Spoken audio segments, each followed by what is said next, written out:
नमस्कार, मैं हूं रसिका पांडे और आप देख रहे हैं खबर विस्तार से। मध्य प्रदेश छत्तीसगढ़ की तमाम बड़ी खबरों से विस्तार से जानकारी आपको देंगे। बुलेटिन की शुरुआत बड़ी खबर के साथ ही करेंगे। जबलपुर से बड़ी जानकारी आ रही है, जहां पर कबाड़ खाने में ब्लास्ट हो गया। आधारताल के शोभापुर इंडस्ट्रियल एरिया स्थित कबाड़ खाने में ये ब्लास्ट हुआ है। सुरक्षा संस्थान से खरीदा हुआ स्क्रैप से ब्लास्ट होने की आशंका जताई जा रही है। कबाड़ खाने के मालिक कपिल जैन को तत्काल मौके से गिरफ्तार किया गया है। शमीम कबाड़ी के कबाड़ खाने की तरह घटना होने की चर्चा बताई जा रही है, यानी ब्लास्ट काफी बड़ा बताया जा रहा है। राजा चौधरी नामक कर्मचारी की धमाके से मौत हो गई है। आप देखिए, कई जिंदगी इसमें झुलसी हैं। ब्लास्ट में कुछ लोग घायल भी बताए जा रहे हैं। जबलपुर के आधारताल थाना क्षेत्र का ये पूरा मामला है। लगातार जब इस तरह के मामले सामने आते हैं, कई तरह के सवाल खड़े होते हैं। मेरे सहयोगी दुर्गेश साहू वहां पर मौजूद है। दुर्गेश, अभी फिलहाल की स्थिति बताइएगा और खबर को भी पूरा विस्तार से बताइएगा।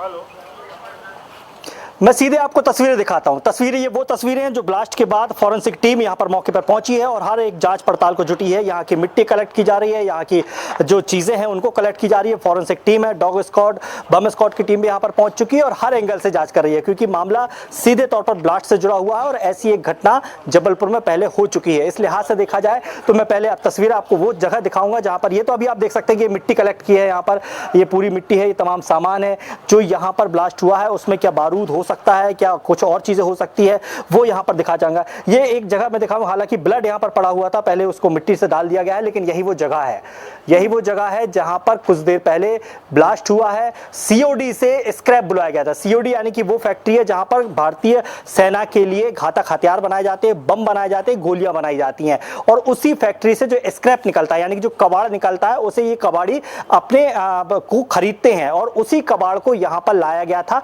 और उस कबाड़ को यहां पर खाली कराया जा रहा था। घटना तकरीबन 10 से 11 बजे की है जब यहां पर ये ब्लास्ट हुआ है। ट्रक के जरिए जो कबाड़ उतरा था, उस कबाड़ को यहां पर अंदर जो है पूरी जो उसको खाली कराने की कोशिश की जा रही थी, उसी दौरान ये ब्लास्ट हुआ। ये देखिए, ये दूसरी तस्वीर यहां पर दिखाऊंगा। ये वो बॉक्स है, ये वही बॉक्स है जो भारतीय सेना के लिए जो हथियार बनाए जाते हैं, वो ये बॉक्स आप देख पा रहे होंगे। यहाँ पर ये आर्मी के बॉक्स है जो यहाँ पर फैक्ट्री में बनाए जाते हैं और इसमें साजो सामान रखा जाता है, यानी कि जो हथियार होते हैं, जो गोलियां होती हैं, जो बम्स होते हैं, उनको यहाँ पर रखा जाता है। और ऐसे ही बॉक्स कुछ पीछे पड़े हैं क्योंकि सुरक्षा कारणों से मीडिया को अंदर जाने की परमिशन नहीं दी जा रही है। स्थिति और तस्वीरों में समझ में आ रहा है, जानकारी जो ये भी मिली है कि एक व्यक्ति की तो मौत हुई है, एक कर्मचारी की, कई लोग घायल हैं।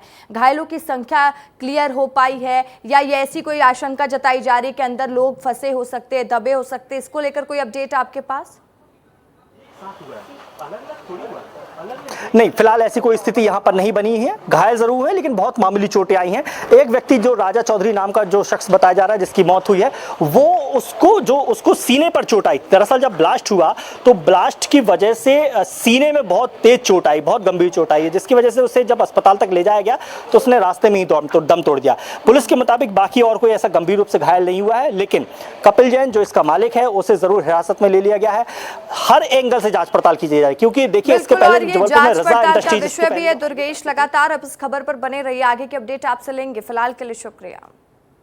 खबरों में बढ़ते हैं आगे। जगदलपुर में शहीद जवानों के पार्थिव शरीर को मेडिकल कॉलेज जगदलपुर से पुलिस लाइन लाया गया। शहीद जवानों को दिया जा रहा है guard of honour. Bastar IG Sundarraj P, commissioner Shyam Dhawre और कलेक्टर के साथ ही एसपी सहित पुलिस के उच्च अधिकारी मौजूद हैं। वहीं बड़ी संख्या में स्थानीय जनप्रतिनिधि भी अंतिम सलामी कार्यक्रम में मौजूद हैं। बीती रात बीजापुर के तर्रेम इलाके में आईईडी ब्लास्ट की चपेट में आने से 2 एसटीएफ के जवान शहीद हो गए थे। बस्तर आईजीपी सुंदरराज ने कहा कि घायल अन्य 4 जवान अब पूरी तरह से खतरे से बाहर हैं। अभी भी अन्य जवानों द्वारा तर्रेम इलाके में नक्सलियों के खिलाफ ऑपरेशन जारी है। नक्सलियों द्वारा लगाई गई आईईडी निपटने लगातार इसकी कोशिश की जा रही है।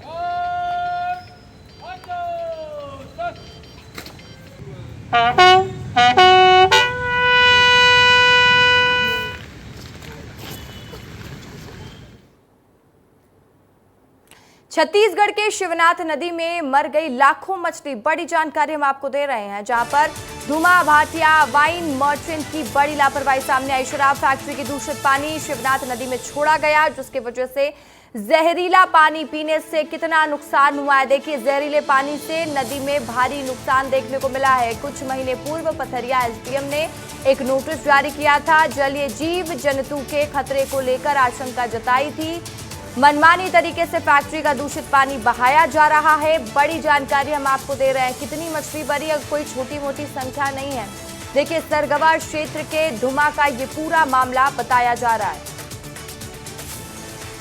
तो लाखों मछली मर गई हैं बस शराब फैक्ट्री का दूषित पानी जो कि शिवनाथ नदी में छोड़ा जा रहा था, और इसको लेकर एक आशंका पहले ही एसडीएम द्वारा जताया गया था। कुछ महीने पहले ही पथरिया के एसडीएम ने एक नोटिस जारी किया था। जल जीव जंतु के खतरे को लेकर आशंका जताई थी और मनमानी तरीके से फैक्ट्री का दूषित पानी बहाया जा रहा है। आप देखिए, नोटिस भी एसडीएम ने जारी किया, उसके बाद भी शराब फैक्ट्री नहीं मानी और उसके बाद जब दूषित पानी फैक्ट्री में छोड़ा गया, जिससे भारी नुकसान देखने को मिला है।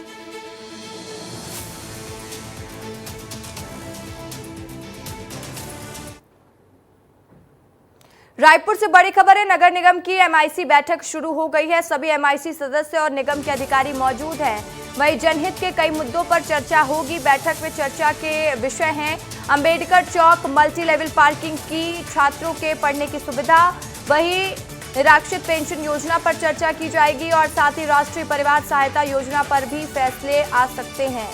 सड़क डामरीकरण व अधोसंरचना पर भी बातचीत होगी। तो इस वक्त एमआईसी की बैठक चल रही है नगर निगम की। बड़ी जानकारी रायपुर से हम आपको दे रहे हैं। कई विषयों पर चर्चा होगी, कई विषयों में विचार विमर्श किया जाएगा। निकाय चुनाव ठीक सामने, उस लिहाज से भी ये बैठक महत्वपूर्ण हो जाती है।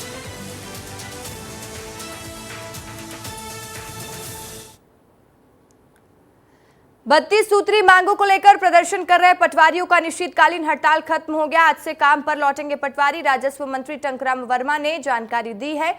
कहा कि राजस्व पटवारी संघ ने मुलाकात के बाद ही सहमति बनी है और पटवारी 32 सूत्री मांगों को लेकर हड़ताल कर रहे थे। पटवारी जो है काम पे आज से अभी से लौटेंगे और जैसे पहले भी बताया था कि कोई बहुत बड़ा विषय नहीं है।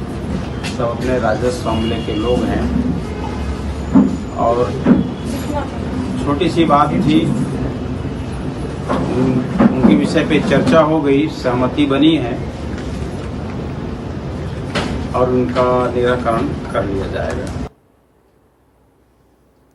छत्तीसगढ़ के सरगुजा संभाग में बेहद कम बारिश होने के कारण किसान चिंतित है और यहां आज की तारीख में औसत से 60% कम बारिश हुई है और ऐसे में किसान बोरवेल और ट्यूबवेल का सहारा लेकर किसी तरीके से धान की रोपाई कर रहे हैं। और इसे लेकर विस्तार न्यूज ने कृषि मंत्री रामविचार नेताम से बातचीत की है और इस पर नेताम ने कहा है कि किसान बारिश नहीं होने से परेशान है और किसानों को खाद बीज के लिए कोई परेशानी ना हो, इसके लिए विभाग के अधिकारियों को सख्त निर्देश जारी कर दिए गए हैं। वहीं उन्होंने यूरिया की कालाबाजारी पर कहा कि खाद की कालाबाजारी करने वाले लोगों को नहीं छोड़ा जाएगा। साथ ही साथ सूरजपुर जिले में स्थित मां महामाया शक्कर कारखाना के किसानों को 6 महीने बाद भी गन्ना का राशि नहीं मिलने पर उन्होंने किसानों को कुछ दिनों के भीतर भुगतान शुरू हो जाने का भरोसा दिलाया है। इस वक्त हमारे साथ हैं छत्तीसगढ़ के कृषि मंत्री रामविचार नेताम जी। आइए, खेती किसानी छत्तीसगढ़ में कैसा चल रहा है उसको लेकर बात करें और क्या किसानों की समस्या है और किस तरीके से निपटने की कोशिश हो रही है। देखिए, पूरे छत्तीसगढ़ में अभी थोड़ी बारिश कम है, इसकी वजह से स्वाभाविक है कि किसान थोड़ा चिंतित है। कुछ उम्मीद करते हैं कि जल्दी भगवान की कृपा हो जाए, बारिश ठीक ठाक हो जाए। आपका अभी धान का रोपा चल रहा है, क्या शुरू कर दिए खेती बाड़ी, कैसा गए थे गांव देखने? बारिश नहीं है और कुछ जगहों में लोग जो है स्वयं का जो साधन है उसका उपयोग करके कुछ रोपा वगैरह लगा रहे हैं, क्योंकि 21 दिन से अधिक जो नर्सरी लगाते हैं उसका अधिक हो जाने के बाद थोड़ी सी दिक्कतें होती हैं। तो इसलिए किसान स्वाभाविक है कि चिंतित है और उनको जहाँ जहाँ साधन दिखाई दे रहा है पानी का, वो तालाब में अगर पानी है तो उससे भी पटा करके कर रहे हैं। स्वयं का ट्यूबवेल है तो ट्यूबवेल का भी सहारा ले करके कुछ रोपा शुरू कर दिए हैं। कुछ गांव में अच्छी स्थिति है, लोगों ने स्वयं का साधन बनाया है तो वहाँ अच्छी खेती कर रहे हैं लोग। तो ये थे हमारे साथ छत्तीसगढ़ के कृषि मंत्री रामविचार नेताम कह रहे हैं कि बारिश नहीं हो रही छत्तीसगढ़ में, खासकर सरगुजा इलाके में। तो ऐसे में आने वाले दिनों में उम्मीद है कि बारिश होगी। वहीं खाद की समस्या पर उनका कहना है कि जहां भी कालाबाजारी हो रहा है उस पर कार्रवाई की जाएगी। वीडियो जर्नलिस्ट आकाश प्रधान के साथ दिलीप जायसवाल, विस्तार न्यूज। महासमुंद जिले में टोल टैक्स फ्री की मांग को लेकर सैकड़ों लोगों ने वहीं छुईपाली टोल प्लाजा के पास चक्का जाम किया। 11 जुलाई से आंदोलनकारी अनिश्चितकालीन आंदोलन पर बैठे हैं। टोल प्रबंधन की तरफ से कोई आश्वासन नहीं मिलने के कारण सैकड़ों लोगों ने चक्का जाम किया। वहीं समस्या के समाधान के लिए आंदोलनकारियों से अधिकारियों ने 2 दिन का समय मांगा है। 2 दिन के भीतर मांग पर विचार किया जाएगा। आश्वासन मिलने के बाद आंदोलनकारी चक्का जाम से उठे। सुरक्षा के मद्देनजर पुलिस बल के जवान भी तैनात थे। वहीं अनशन पर बैठे लोगों ने कहा कि 2 दिन का समय प्रशासन ने मांगा है, लेकिन मांग जब तक पूरी नहीं हो जाती है तब तक ये आंदोलन जारी रहेगा। बता दें कि महासमुंद जिले के अंतर्गत 2 टोल गेट आते हैं। पहला टोल गेट झलक के पास और दूसरा टोल गेट सिंघनपुर के पास है और जिलेवासियों की मांग है कि स्थानीय गाड़ियों पर टोल माफ हो।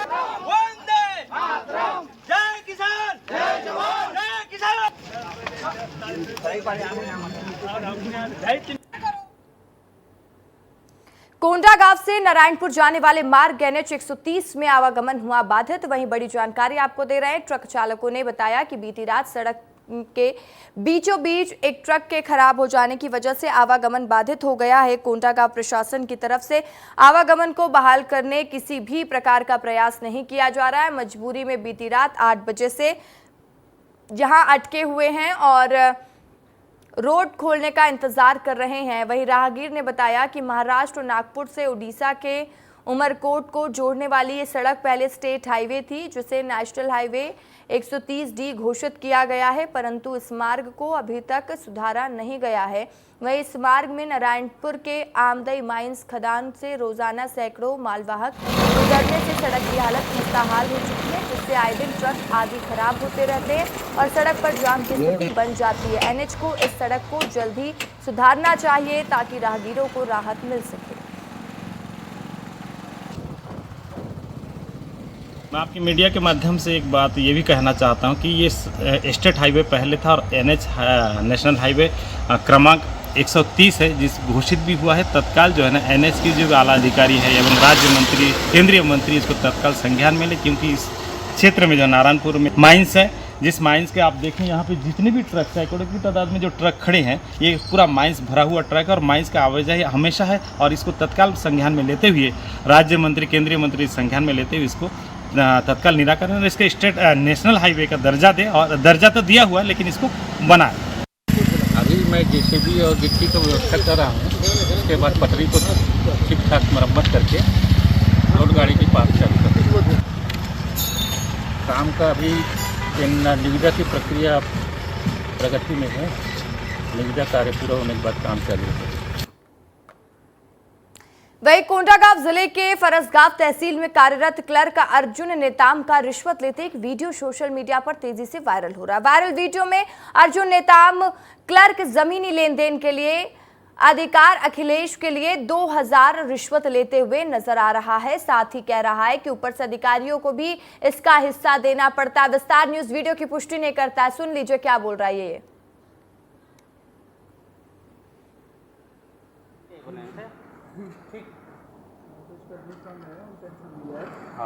लेकिन हमसे आप रईस नहीं है, डिमांड रईस है, उसका झूठा नहीं। और इस बीच सीधे रुख करेंगे इस वक्त की बड़ी जानकारी का। केंद्रीय मंत्रियों से मुलाकात के बाद सीएम विष्णुदेव साय का बयान सामने आ चुका है। केंद्रीय मंत्री नितिन गडकरी से मुलाकात हुई है। नेशनल हाईवे है, उस पर काम बढ़ाने के लिए चर्चा की गई। तो छत्तीसगढ़ वासी सुन ले कि क्या क्या बातचीत छत्तीसगढ़ के लिहाज से मुख्यमंत्री ने केंद्रीय मंत्रियों से की है। तो केंद्रीय मंत्री नितिन गडकरी से मुलाकात हुई है। नेशनल हाईवे है, उस पर काम बढ़ाने के लिए चर्चा हुई है। केंद्रीय मंत्री ने आश्वस्त किया है कि ज्यादा से ज्यादा पैसा छत्तीसगढ़ को देंगे। तो छत्तीसगढ़ के लिए बड़ी सौगातें आने वाले दिनों में है, अच्छा काम होने वाला है। मोदी जी तीसरी बार पीएम बने हैं तो हर क्षेत्र में आशीर्वाद मिल रहा है। 4 रेल परियोजना पर हम लोगों को पैसा मिला है। ये जानकारी खुद दी है सीएम ने। तो बड़ी जानकारी सीएम विष्णुदेव साय की तरफ से मिल रही है मुलाकात के बाद। और बहुत अच्छी मीटिंग हुई है और इसमें छत्तीसगढ़ के जो नेशनल हाईवे हैं वो सब में और काम बढ़ाने के लिए चर्चा हुई है और बहुत अच्छी चर्चा हुई है। उन्होंने आश्वस्त किया है कि अधिक से अधिक पैसा छत्तीसगढ़ के लिए देंगे और आने वाले समय में बहुत अच्छा काम होगा। कई फ्लाईओवर वगैरह भी उसके लिए भी हम लोगों ने इनसे मतलब आग्रह किया है, तो सबको बहुत अच्छे से सुने हैं और पूरा सहयोग करने का आश्वासन दिया है। और दिल्ली से मेरे सहयोगी अमृत तिवारी इसी खबर पर ज्यादा जानकारी के साथ लाइव जुड़ चुके हैं। अमृत, वैसे तो सीएम ने खुद ही बता दिया है कि बातचीत हो गई है, छत्तीसगढ़ को ज्यादा पैसा मिलने वाला, लेकिन केंद्रीय मंत्रियों से सीएम की मुलाकात क्या मायने है और किस तरीके से खास रही, जानकारी दीजिएगा। देखिए, छत्तीसगढ़ प्राकृतिक रूप से काफ़ी संपन्न राज्य है, लेकिन भौतिक रूप से वो संपन्नता उसके पास नहीं है जिसकी अपेक्षा आमतौर पे देश करता है और लोग करते हैं। इसी अपेक्षा को पूरा करने के लिए सीएम जो है लगातार केंद्रीय मंत्रियों से मिल रहे हैं और उनकी कोशिश है कि छत्तीसगढ़ को जो विकास की डगर पे पहुंचाया जाए तो उसके लिए क्या रोड मैप हो और उस रोड मैप को लेकर के हर मंत्री से वो मुखातिब हो रहे हैं। आपको बता दें कि जब वो केंद्रीय मंत्री नितिन गडकरी से मिल रहे थे तो उनकी कोशिश इस बात पर थी कि छत्तीसगढ़ में हाईवेज नेटवर्क का खड़ा किया जाए और जो सड़कों का जाल है आंतरिक हिस्सों में वहां भी बढ़ाया जाए। भारतमाला प्रोजेक्ट को एक ऐसे तरीके से बल दिया जाए जहां से जो इंडस्ट्रीज हो वो ग्रोथ करे, क्योंकि देखिए जो हाईवे होते हैं वो विकास के सबसे बड़े मानक होते हैं और वो बुनियादी जरूरतों में से एक होते हैं। इसी लिहाज से अगर कोई कंपनी सेटअप या किसी भी तरह की जो है एक उद्योग लगता है तो उसके लिए हाईवेज की जरूरत होगी और इसके मद्देनजर उन्होंने नितिन गडकरी से बात की है। नितिन गडकरी ने उन्हें आश्वासन दिया है कि वह पूरी तरह से उन्हें जो है योगदान देंगे, केंद्र सरकार का पूरा सहयोग रहेगा।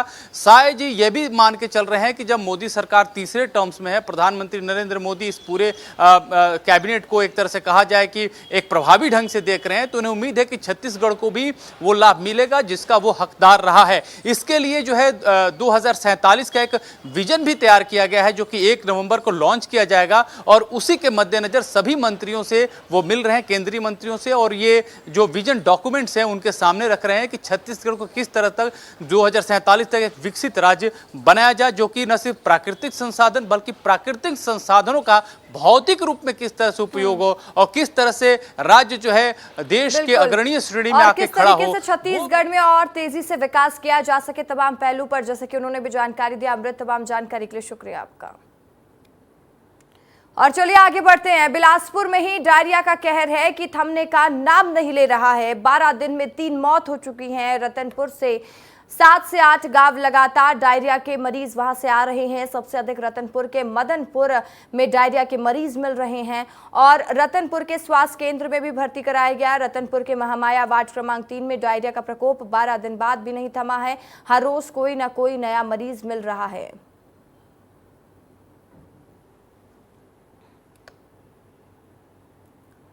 कवर्धा जिले में उल्टी, दस्त और डायरिया समेत मौसमी बीमारी की शिकायतें लगातार देखी जा रही हैं और इसके बावजूद भी शहर के होटल रेस्टोरेंट में साफ सफाई का ख्याल भी नहीं रखा जा रहा है। देख लीजिए किस तरीके की व्यवस्था है, बल्कि सड़े गले सामानों का उपयोग करके लोगों के सेहत के साथ खिलवाड़ किया जा रहा है। इस मामले में खाद्य सुरक्षा एवं औषधि प्रशासन विभाग भी ध्यान नहीं दे रहा है। तो 2 दिन पहले ही शहर के कल्पना रेस्टोरेंट में चटनी में चींटी मिलने की शिकायत आई थी, जिसके बाद खाद्य सुरक्षा एवं औषधि प्रशासन की टीम पहुंचकर जांच की और इस दौरान रेस्टोरेंट में साफ सफाई की कमी पाई गई है और सड़े गले आलू भी मिले हैं। इसके बावजूद रेस्टोरेंट संचालक पर कोई कार्रवाई नहीं की जा रही है।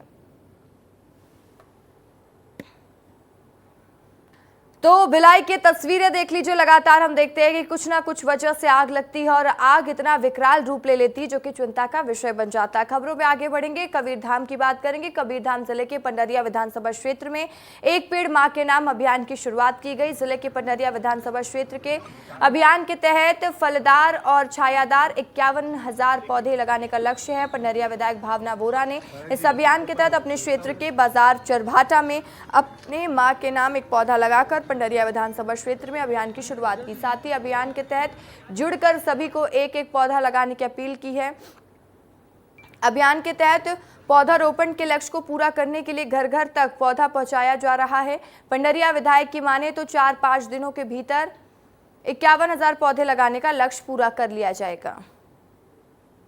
वृक्षारोपण आज पूरे पंडरिया विधानसभा में एक मुहिम के तौर पर चला गया, जिस मुहिम की शुरुआत हमारे आदरणीय प्रधानमंत्री नरेंद्र मोदी जी ने एक पेड़ मां के नाम से की थी। उसी तारतम्य में आज पंडरिया विधानसभा में लगभग 51,000 पौधे लगाने का आज हम लोगों ने संकल्प किया है। मोदी जी का जो लक्ष्य है वो तो पूरे भारत भर में वृक्षारोपण का है। हमने पंडरिया विधानसभा एक छोटी सी शुरुआत की और मुझे विश्वास है कि आज ही, क्योंकि मुहिम प्राथमिकता ही थी कि एक दिन में जितना अधिक से अधिक पेड़ लगा सके, तो विश्वास है कि शाम तक संख्या आएगी, लेकिन अधिक से अधिक पेड़ आज ही लग जाए और अगर कहीं बचता है तो अगले 3 से 4 दिनों में 51,000 जो पौधे लगाने का लक्ष्य उसको पूरा कर लेंगे। और इसी के साथ फिलहाल इस बुलेटिन में इतना ही। मुझे दीजिए इजाजत। खबरों की लगातार अपडेट्स के लिए आप बने रहे विस्तार न्यूज के साथ। नमस्कार।